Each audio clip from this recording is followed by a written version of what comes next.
Bonjour à tous, comment allez-vous?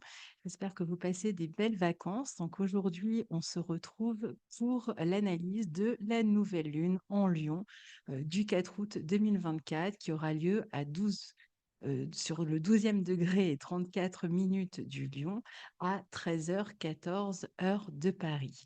Alors, c'est une nouvelle lune un peu spéciale puisque je suis née ce 4 août, donc ça va un petit peu me parler de mon année aussi, de ma révolution solaire. Nouvelle lune qui est dans ce signe du lion et qui nous vient signer un nouveau départ dans la maison où elle va tomber pour nous tous. Donc, tout dépend de la maison dans laquelle elle se trouve. Regardez dans la barre de description, il y a des vidéos pour se repérer sur une carte si vous ne savez pas dans quelle maison cette nouvelle lune a lieu pour vous. Et vous aurez comme ça une idée du domaine dans lequel vous allez pouvoir prendre un nouveau départ. Alors encore une fois, je le répète, parce que souvent, on doit se dire, mais qu'est-ce que c'est que ces nouveaux départs qu'on prend tous les mois? On ne prend pas toujours des nouveaux départs tous les mois. Évidemment, c'est beaucoup plus fort quand ça tombe sur un point de votre thème, sur une planète, par exemple. Mais quand on parle de nouveau départ, on veut dire qu'il y a une action nouvelle qui peut s'enclencher, quelque chose de neuf dans le domaine qu'on peut commencer à mettre en place. C'est pas forcément quelque chose de spectaculaire. Ça l'est dans certaines configurations, mais pas toujours, bien sûr. Donc cette nouvelle lune, elle va toucher bien particulièrement les natifs du lion et tous les natifs de la croix fixe, c'est-à-dire le verseau, le taureau, le scorpion aussi. Et puis, dans une certaine mesure, ceux qui sont nés sous des signes d'air aussi, qui peuvent être touchés par cette nouvelle lune. Donc on est en ce moment au cœur de l'été, on est à la période où le soleil est à son zénith, où il éclaire particulièrement tout ce qui se trouve sur Terre, et c'est le moment où on y voit le plus clair d'une certaine manière, où la lumière est très forte. Et en même temps, même si ce soleil va permettre de rendre visible tout ce qui ne l'était pas, donc c'est vrai qu'il peut y avoir l'idée de voir certains aspects ou de prendre conscience aussi de certains aspects dont on n'avait pas conscience jusque-là, bien que la prise de conscience, elle soit plus reliée en général à la pleine lune. Mais c'est vrai que là, on peut en tout cas mettre de la lumière comme ça sur une situation. Et comme en plus, lors d'une nouvelle lune en Lion, la lune est en Lion bien sûr, mais elle est conjointe au soleil et que le soleil est dans son domicile, il est dans le signe du Lion, et bien c'est lui qui va mener, la danse, durant, cette nouvelle lune. Donc, le soleil, va, éclairer, en priorité, sa fonction, voilà, c'est d'éclairer, d'amener de la chaleur, d'amener, de l'énergie, d'amener de l'amour, de la générosité, de la bienveillance autour de soi. Et c'est vrai que, lors d'une nouvelle lune en Lion, on peut être beaucoup plus ouvert d'une certaine manière aux autres, ou à toutes sortes d'opportunités aussi, et ici, dans la mesure où il s'agit d'une nouvelle lune, donc il est conjoint à la lune, il va aussi éclairer les domaines de la lune, c'est-à-dire les émotions, la famille, les questions qui sont reliées aux enfants, à l'éducation, à la pédagogie. Alors la pédagogie plus parce qu'on est en Lion, c'est pas forcément du domaine de la lune. Le passé, il peut y avoir aussi voilà, plus de visibilité sur certains événements du passé aussi. Donc, c'est ce qui va éclairer, en priorité. On est, dans cette période d'été, à une période de, maturité au niveau de la nature. C'est-à-dire que, on a, les, fruits qui sont, gorgés de sucre, on a vraiment, les plantes, les arbres qui sont épanouis et on est, sur la phase forcément, puisque quand on est à son plein épanouissement sur une phase qui va décliner par la suite et c'est ce qu'on verra, dans, la prochaine nouvelle lune avec, le signe de la Vierge. Mais on est déjà, dans ce tournant, qui est amorcé à cette période de l'année et cette descente du soleil qui va, heu, petit à petit, décliner, la lumière est déjà en train de décliner depuis le dernier solstice d'été, même si elle reste dominante. Eh bien, cette lumière qui décroît, c'est vraiment, comment dire? Une thématique qui est au cœur des natifs du lion qui, cherchent c'est un signe qui va chercher à maintenir la lumière et qui est en même temps conscient du fait qu'elle soit en train de décliner. Donc ça veut dire que, on peut avoir parfois quelques angoisses à ce moment-là. Alors, je ne sais pas si c'est parce que je suis, lion et donc très sensible, à cette période, mais je pense que je suis pas la seule, parce que j'ai déjà entendu d'autres personnes en parler, où, finalement, quand on arrive dans ce signe du lion, on a, on est en même temps au cœur de l'été et en même temps, on sent qu'on va s'acheminer bientôt vers la rentrée. Donc il y a toujours moi, je ressens toujours un petit pincement au cœur, à savoir que l'été, j'ai toujours l'impression que c'est à ce moment-là que l'été est vraiment, en train de se terminer. Donc une espèce de pincement au cœur à l'idée que, ben, ça y est, bientôt ça va être la rentrée et donc, cette lumière qui décroît, justement, comme je le disais, c'est vraiment, quelque chose dont le lion, en général, a une pleine conscience.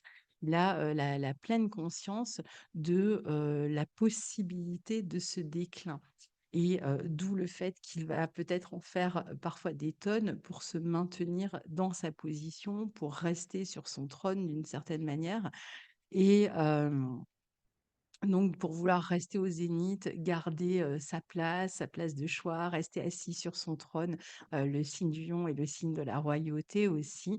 Donc on sait, que, ça risque d'être compliqué quand on est dans cette période-là et donc d'où le fait qu'on va chercher, dans certaines situations, à se maintenir.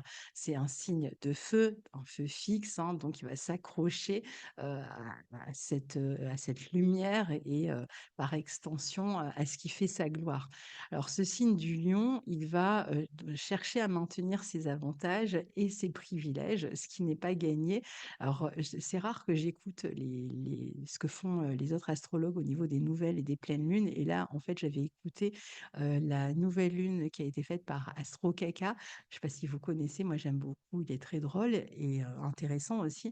Et justement, il rappelait que cette date du 4 août, c'est la date de l'abolition des privilèges hein, pendant la Révolution française. Et c'est vrai que c'est très représentatif, je trouve, cet événement de cette sensation de déclin que peut avoir le lion.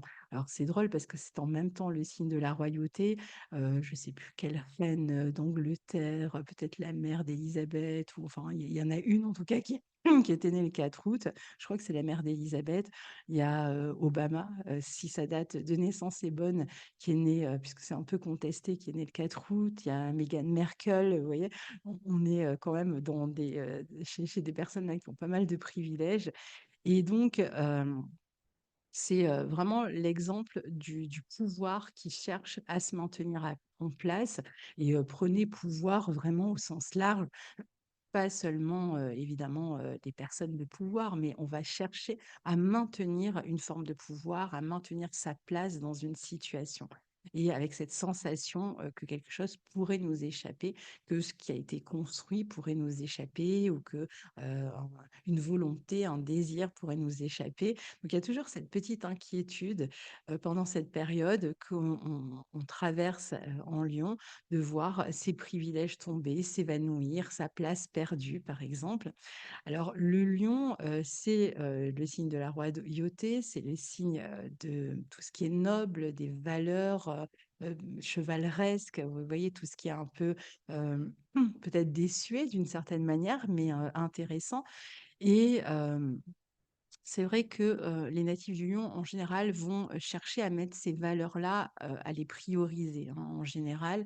Donc ils vont, vraiment être très, mal à l'aise avec tout ce qui fait partie de l'ombre, tout ce qui est relié à la bassesse. Ils ont besoin d'idéaux, ils ont besoin de oui, de noblesse et aussi bien, en termes de sentiments, de la manière dont ils vont exprimer leurs sentiments, que de relations, que de manière certains plus ça va être dans les apparats, donc il y a toujours un côté un petit peu dramatique dans la manière d'exprimer, les sentiments ou de mettre en scène même, hein, un côté un peu théâtral dans la manière de mettre en scène, certaines relations, certains amours et cetera.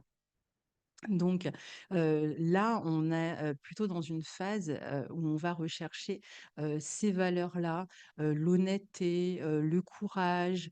D'ailleurs, souvent, on a, sur cette période du lion, des événements qui amènent quelqu'un, qui peut être vraiment une personne, complètement inconnue, à sortir du lot parce qu'il va faire un acte héroïque. Vous voyez, vous verrez que souvent ça arrive pendant, cette période du lion, qui va faire un acte héroïque et qui va tout de suite être, porté au nu par la foule parce qu'il sera intervenu à dans telle ou telle situation et c'est vrai que c'est le moment de révéler, le héros ou l'héroïne qui est, en soi.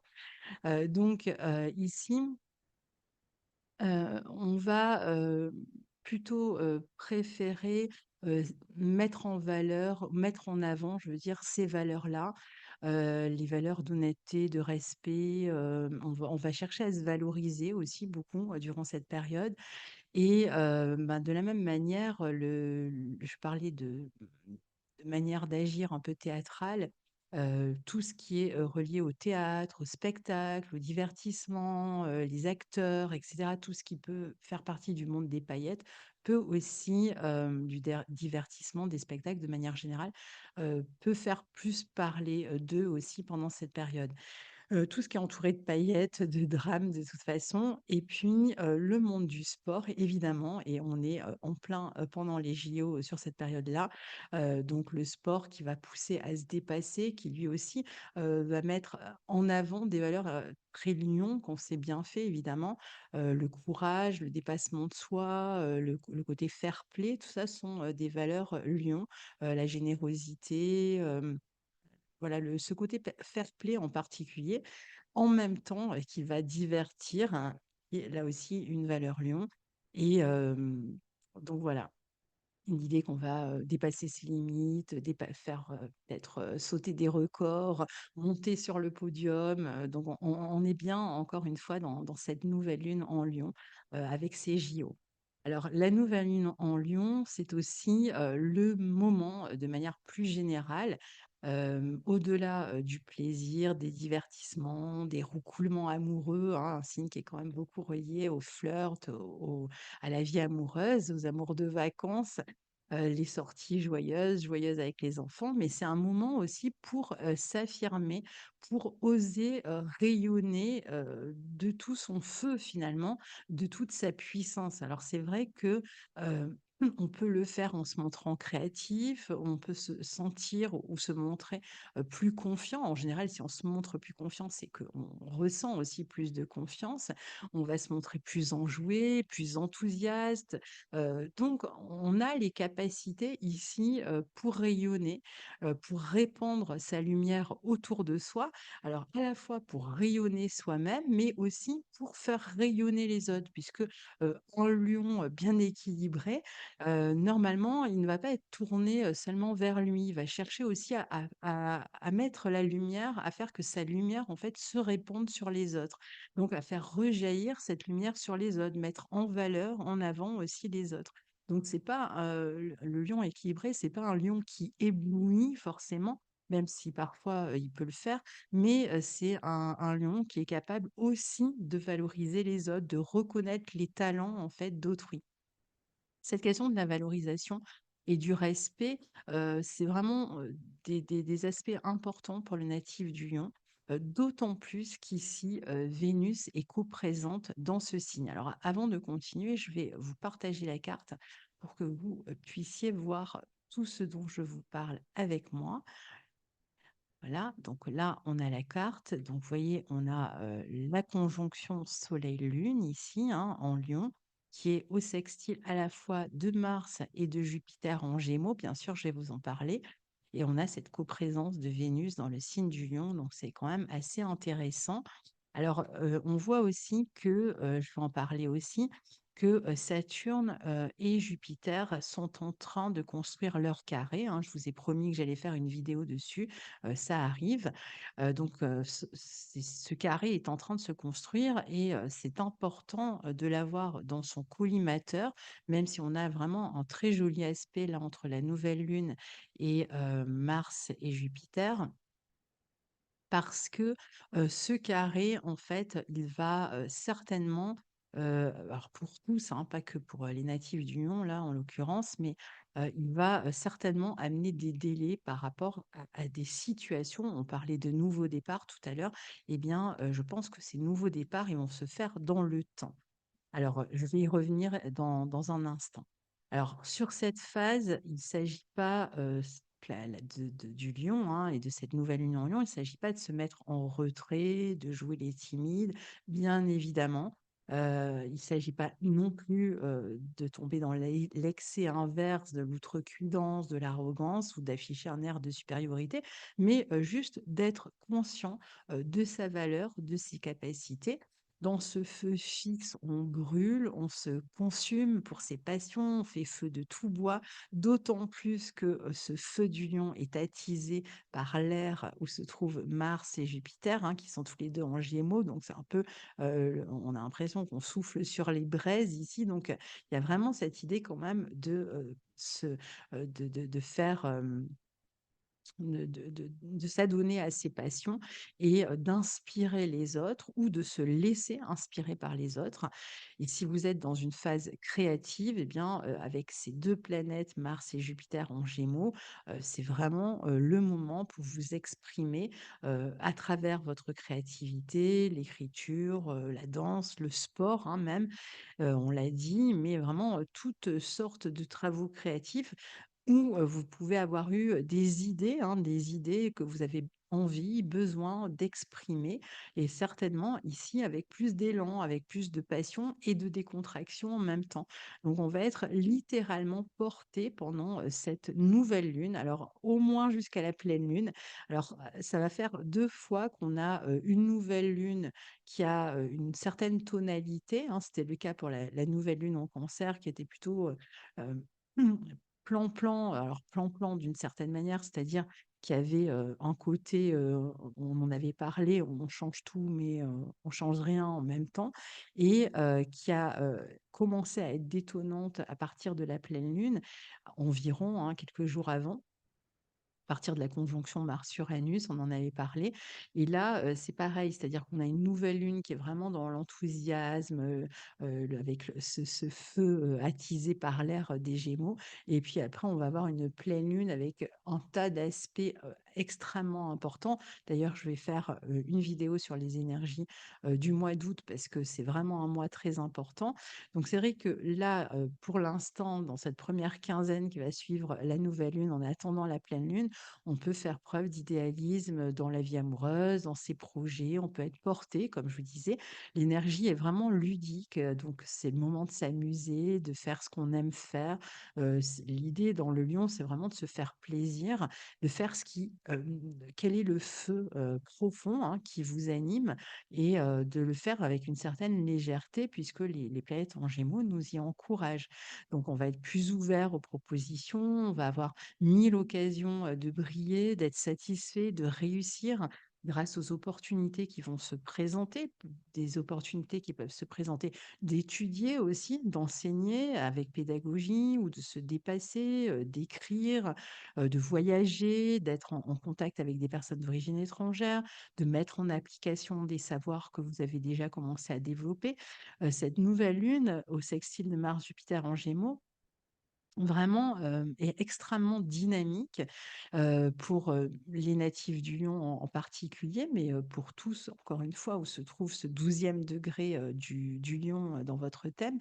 Donc il y a des capacités à agir, à travailler, à se sentir boosté en fait, hein, de mettre l'énergie nécessaire dans nos projets. C'est le moment de les avancer justement, de d'avoir ces désirs avec Mars qui vont être satisfaits, d'où le fait que je pense qu'il peut y avoir vraiment pas mal d'opportunités qui peuvent se présenter, dans cette première quinzaine. Donc, il va être question d'accomplir sa volonté, ses désirs ou de trouver des résonances ou des échos, des possibilités d'accomplir ce qu'on a envie d'accomplir. Donc, il faudra juste faire attention évidemment à la dispersion avec un Mars et un Jupiter en Gémeaux qui peuvent vraiment nous donner envie de développer tout un tas de choses et sans prendre en considération avec réalisme. Hein, c'est pas des éléments qui sont les plus ce qui nous met le plus en contact avec le réalisme ici. Mais bon, l'idéalisme, c'est aussi une manière d'avancer, hein. Il y a pas un qui est mieux que l'autre, c'est des étapes différentes dans l'action. Donc ça commence toujours par la flamme. Il faut bien être porté au départ avant, de passer à des étapes qui sont, peut-être plus, réalistes et peut-être plus compliquées, on va le voir. Donc ici, avec ces planètes en Gémeaux, on peut avoir plus d'énergie à communiquer avec du monde, donc la communication peut être plus importante. Le mouvement aussi, hein, on va en tirer, pas mal de satisfaction, de bienfaits. On peut être amené à communiquer par écrit, par oral, peu importe, mais à communiquer davantage, souvent avec bienveillance, hein, avec un aspect de Jupiter. Ce Jupiter qui ravive ce feu lion là, qui, vient, comme je vous disais tout à l'heure, souffler sur les braises, chaudes. Alors évidemment, attention aux incendies, hein, avec, ces aspects-là, Mars, Jupiter, notamment en Gémeaux, bon voilà, on ne peut pas, faire attention parce qu'on ne peut pas les préméditer, mais disons que, voilà, il faut être, plutôt vigilant de ce côté-là. Et puis, d'un autre côté, on peut se montrer soi-même incendiaire, bouillonnant, partant pour toute proposition, ou même, être, soit à l'origine de propositions qui vont être détonnantes, soit, saisir des opportunités ou des propositions qui vont être détonnantes. Donc ici, les voyages, les petits déplacements, les sorties entre amis, les petits voyages aussi, de quelques jours, c'est le moment pour s'en satisfaire justement. C'est le moment d'être soi, de parler à partir du cœur, d'exprimer, son amour aussi à tous ceux qui comptent pour vous, de prendre soin de soi, dans le sens de ne pas se mettre en retrait, par rapport à des situations. Plus que dans le sens du care, hein, et de se montrer sous son meilleur angle, de s'engager. Alors, il peut y avoir des contrats aussi qui sont signés avec ces aspects comme ça à Jupiter. Peut-être des choses qui sont des engagements qui sont pris un peu rapidement sur des coups de tête d'une certaine manière, où, on attendait, des, propositions, on attendait de signer quelque chose et puis là, ça se débloque, ça se fait rapidement, hein. On est quand même dans une énergie vive ici et puis, avec enthousiasme donc voilà, c'est une très belle période pour cela et comme le signe du lion est lié aussi à la vue et bien, c'est vrai que, si vous avez un désir, une volonté pendant cette période-là et bien, visualisez à fond, visualisez, ce que vous avez envie de mettre en place, que vous avez envie de démarrer et il y aura des chances pour, l'obtenir. Une nouvelle lune donc qui est placée sous le signe du plaisir.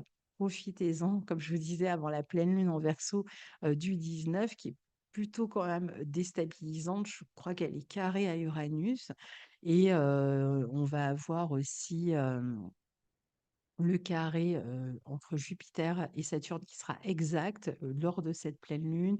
Il me semble qu'il y aura aussi le deuxième carré entre Mercure et Uranus. Enfin, il y a tout un tas, d'aspects, importants le jour de cette pleine lune. Donc on peut s'attendre quand même à, des changements importants, des déstabilisations, de l'instabilité, des, mouvements, comme ça rapides. Donc, sur le plan politique, c'est vrai qu'on avait parlé de la possibilité avec la pleine lune en Capricorne, de changement au sommet. Alors c'est vrai que, moi j'avais peut-être pensé que ça se passerait en France. Alors il y a eu, hein, les présidents, de l'assemblée qui ont été votés à ce moment-là, mais, on a eu aussi Biden qui s'est retiré. Voilà, il y avait quand même des gros changements, au sommet comme on l'avait annoncé. Et là, bon, bah, autour de la pleine lune, on sera après les JO et voilà, là, ça risque d'être assez, révolutionnaire je pense que c'est pas, peu dire que de l'annoncer comme ça. Pardon, mais on aura l'occasion d'en reparler. Donc, le fait qu'on arrive sur ce carré montant là entre Jupiter et Saturne, qui sera exact lors de la prochaine pleine lune, je pense que, il y aura, des efforts à faire où il va falloir se montrer patient. Dans un premier temps, même si on est là dans une énergie d'enthousiasme, de légèreté, c'est un petit peu comme si, tout à coup, il y avait un frein, qui arrivait, ensuite et des affaires certainement à régler avant de pouvoir réellement tirer profit, de ce qui est commencé maintenant. Alors ça ne doit pas, vous empêcher de commencer quelque chose Ça ne doit pas gâcher la fête d'une certaine manière. Ce qui est démarré maintenant trouvera certainement un écho, je dirais, fin 2025 et tout 2026, et particulièrement en 2026, en août-septembre 2026. Pourquoi? Eh bien parce que c'est le moment où ce carré entre Jupiter et Saturne va se transformer en trigone. Et là, donc, on est dans une étape de ce cycle Jupiter-Saturne qui a démarré en décembre 2020. Encore une fois, je vais faire une vidéo dessus, donc je ne m'étends pas tout de suite là-dessus. Et là, donc on va arriver, au carré, le 19 août. On aura 2 autres carrés, un deuxième dans les mêmes signes, Gémeaux, Poissons, et un troisième dans, les signes du, Bélier et du Cancer. Donc Jupiter sera en Cancer et Saturne sera en Bélier, ça sera en 2025, et fin 2025, avec un Jupiter en Cancer et un Saturne qui aura rétrogradé en Poisson, on aura un premier trigone entre les 2 planètes, et ensuite on aura, des trigones quand Saturne en 2026, août-septembre en particulier 2026, Saturne sera en Bélier et Jupiter sera en Lion. Et ce qui est intéressant, c'est que Jupiter sera en Lion quasiment sur les mêmes degrés que lors de cette nouvelle lune qu'on est en train d'analyser maintenant. Ce qui veut dire que il y aura certainement des retombées extrêmement importantes, euh, enthousiasmantes, délirantes autour de l'inspiration que vous aurez eue là à démarrer quelque chose. Mais il est possible qu'il faille attendre tout ce temps. Pourquoi? Bah, il y aura certainement soit des obstacles, des attentes, des choses à régler avant. On verra ça avec le temps. Mais gardez en mémoire que c'est quelque chose qui va vous mener vers une réussite un peu plus tard. Et si vous avez à faire face à des vents contraires à partir de la deuxième quinzaine du mois d'août, ou à d'autres moments de l'année quand on aura encore ces carrés qui vont se reformer, eh bien, ne lâchez rien et gardez votre enthousiasme intact, et essayez de composer avec les éléments qui viendront peut-être vous freiner. À noter pour terminer que lors de cette nouvelle lune en Lion, je vous ai dit, Vénus est co-présente. On l'a vu, hein, elle est ici sur la toute fin du Lion, et elle est quasiment posée sur l'étoile fixe Régulus, donc qui est de la nature de Mars et Jupiter. Donc elle est supposée donner les honneurs militaires, mais de courte durée. Elle peut donner d'un côté violence, destruction, et de l'autre courage, ambition, désir de régner. Elle vient amplifier, hein, d'une certaine manière, l'ambition. Et puis, elle apporte de l'intensité. Régulus à tout ce qu'elle touche. Donc, on voit avec cette Vénus qui est sur cette étoile fixe, bah, qu'il peut y avoir beaucoup plus d'intensité sur le plan affectif, sur le plan amoureux, mais aussi peut-être sur le plan créatif, sur le plan de certaines collaborations. Voilà, il peut y avoir tous ces aspects-là qui peuvent être plus enflammés, plus porteurs aussi. Alors Vénus est au carré d'Uranus. Alors c'est intéressant parce que cette étoile Régulus, elle donne aussi le goût de l'indépendance. Et c'est vrai que ce carré entre Vénus et Uranus peut amener aussi ce côté peut-être désir de... Alors il y a certainement beaucoup de contacts avec le carré à Uranus, d'une part. De possibilités aussi et d'opportunités, peut-être d'instabilité aussi d'une certaine manière avec les relations, les engagements, etc. Mais c'est aussi la possibilité de chercher à faire preuve d'indépendance dans une relation, tout en étant en relation, hein. Ça n'empêche pas d'être en relation, mais peut-être de rechercher peut-être plus d'indépendance aussi. Donc voilà pour l'énergie de cette nouvelle lune en Lion qui, j'espère, vous sera utile. Et puis je vous dis à très bientôt, dans quelques jours, pour les énergies du mois d'août 2024. Et puis un peu plus tard pour le carré entre Jupiter et Saturne. Au revoir.